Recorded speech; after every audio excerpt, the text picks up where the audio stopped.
हाँ तो मित्रों, कैसे हो? उम्मीद करता हूँ कि आप लोग बहुत अच्छे होंगे और बहुत ही अच्छे से अपने पढ़ाई को पढ़ रहे होंगे। आज हम लोग इस वीडियो में कक्षा 10 हिंदी के कवि और उसके रचना के बारे में देखेंगे। ठीक है, मतलब कौन से कविता को, उसके लेखक कौन है, ठीक है, इन सभी के बारे में जानेंगे। ठीक है, एग्जाम में 2 से 3 क्वेश्चन देता ही है। आपसे प्रश्न कैसे पूछेगा, यहाँ पर देखिए।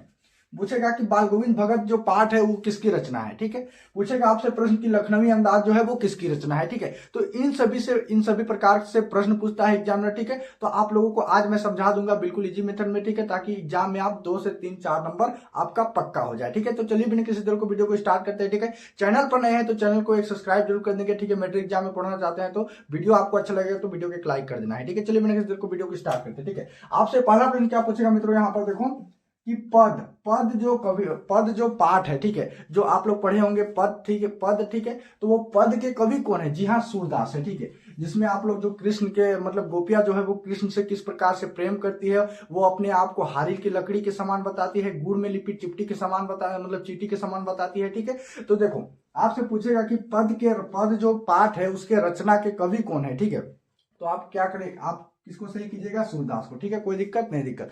पद के कवि कौन है? सूरदास। ठीक है, आइए देखते हैं दूसरा प्रश्न को।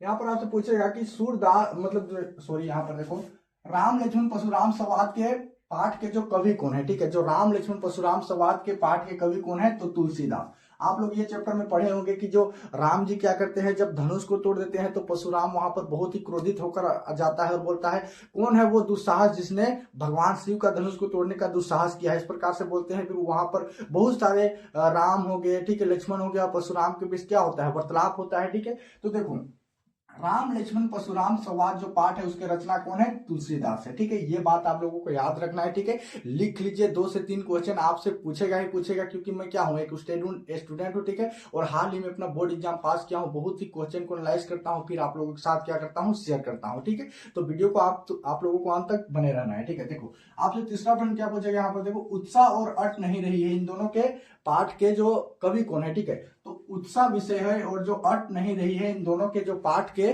कवि कौन है? तो जी हाँ, सूर्यकांत त्रिपाठी निराला है। ठीक है, आप लोग इस विषय में पढ़े होंगे इस पाठ में कि अट नहीं रही है, जिसमें जो कवि है, ठीक है, वो किन प्रकार से फागुन की जो शोभाशील को देखकर बहुत ज्यादा मोहित हो जाता है, जिसके उसके आंखों में नहीं अट रहा है। तो इस सभी बारे में आप लोग पढ़े होंगे। ठीक है, तो उत्साह और अट नहीं रही है, इसके कवि कौन है? तो सूर्यकांत त्रिपाठी निराला है। ठीक है, कोई दिक्कत नहीं, दिक्कत। आप लोगों को वीडियो समझ में आ रहा होगा तो वीडियो को एक लाइक जरूर कर देंगे। ठीक है, देखो आपसे पांचवा प्रश्न क्या पूछेगा, यहाँ पर देखो, फसल। ठीक है, तो फसल के कवि कौन है? नागार्जुन है। ठीक है, जो फसल जो कविता है, जो पाठ है, ठीक है, उसके कवि कौन है मित्रों? तो जी हाँ, नागार्जुन है। इसमें आपसे पूछा जाएगा लिखने के लिए कि जो कवि के अनुसार फसल क्या है। ठीक है, तो मैं आपको बता दूं कि कवि के अनुसार फसल तो और कुछ नहीं है, बस नदी का पानी का जादू है। ठीक है, विभिन्न प्रकार की मिट्टी का गुंदम है और सूरज का किरणों का क्या है? रूपांतर है, और बहुत सारे जो ऐसे किसान है, जो श्रम है, उन लोगों का मेहनत है। ठीक है, इस प्रकार से आप क्वेश्चन को लिख सकते हैं। ठीक है, इसमें एक क्वेश्चन बनता है 3 नंबर के लिए, लिखने के लिए देता है, आप लोग याद कर लीजिएगा। ठीक है,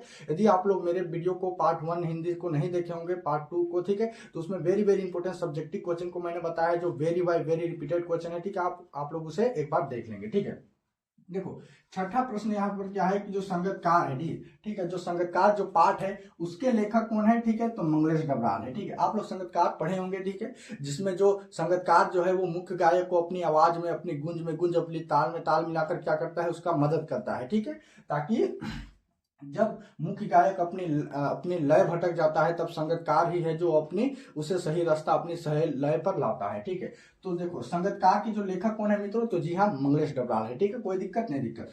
सातवां प्रश्न यहाँ पर क्या है? नेताजी का चश्मा पाठ के मोस्ट इंपोर्टेंट क्वेश्चन है। ठीक है, यहाँ पर एक सब्जेक्टिव क्वेश्चन बनता है कि जो कैप्टन है वो नेताजी के चश्मा को बार बार क्यों बदल देता है। ठीक है, 3 नंबर के लिए पूछा जाता है, लिखने के लिए आप लोग याद कर लेंगे, सारे क्वेश्चन को मैं बता दिया हूँ। ठीक है, वीडियो आप लोग नहीं देखे होंगे तो एक बार देख लेंगे। ठीक है, तो देखो नेताजी का चश्मा के लेखक कौन है मित्रों? जी हाँ, स्वयं प्रकाश है। ठीक है, मैं बार बार आप लोगों से कह रहा हूँ कि लेखक का नाम पूछता ही है एग्जामिनर। ठीक है, क्योंकि मैं क्वेश्चन को एनालाइज करता हूँ। ठीक है, फिर आप लोगों के साथ शेयर करता हूँ। ठीक है, आप लोग 2-3 मिनट का वीडियो है, पूरा देख लेंगे ताकि आपसे 2 से 3 नंबर पक्का हो जाए। ठीक है, तो देखो यहाँ पर नेताजी का चश्मा में आप लोग पढ़े होंगे कि एक बूढ़ा सा मरियल सा लंगड़ा सा व्यक्ति रहता है। ठीक है, जिसे लोग कैप्टन कह के पुकारते हैं। वो क्या करता है, अपना चश्मा बेचता है और अपना जीवन यापन करता है। ठीक है, उसी चोर मैं उसमें नहीं जाता हूँ डिटेल कहानी में, वरना वीडियो लंबा हो जाएगा। ठीक है, आप लोग पढ़े होंगे।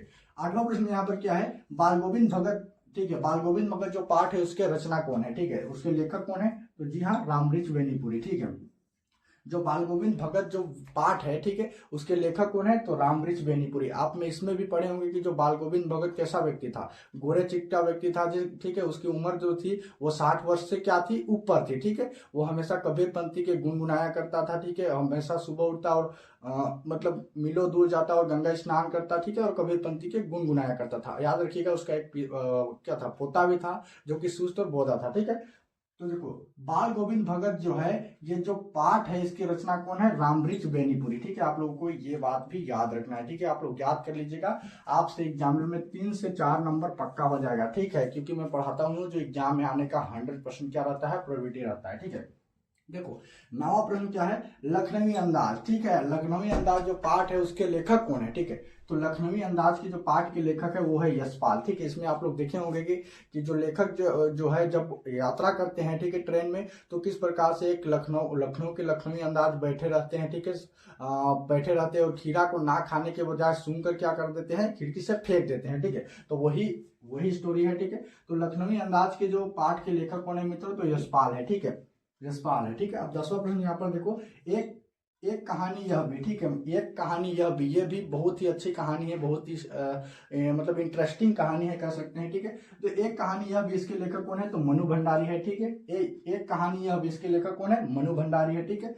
अब यहाँ पर देखो, गौरव प्रश्न क्या है कि साना साना हाथ जोड़ी, ठीक है। जो साना साना हाथ जोड़ी है इसके लेखक कौन है, ठीक है। तो जी हाँ, मधु कांकरिया। इसमें सिक्किम जो क्या है, सिक्किम की राजधानी गंगटोक की सुंदरता, मतलब सिक्किम की राजधानी गंगटोक शहर के बारे में बताया गया है, जिसमें जो गंगटोक में जो लोग हैं वो किस प्रकार से मेहनत करते हैं, किस प्रकार से अपने जीवन यापन करते हैं, ठीक है। और वहां पर बहुत सारे पर्यटक स्थल के बारे में भी क्या, कौन, मधु कांकरिया हमें बताते हैं, ठीक है।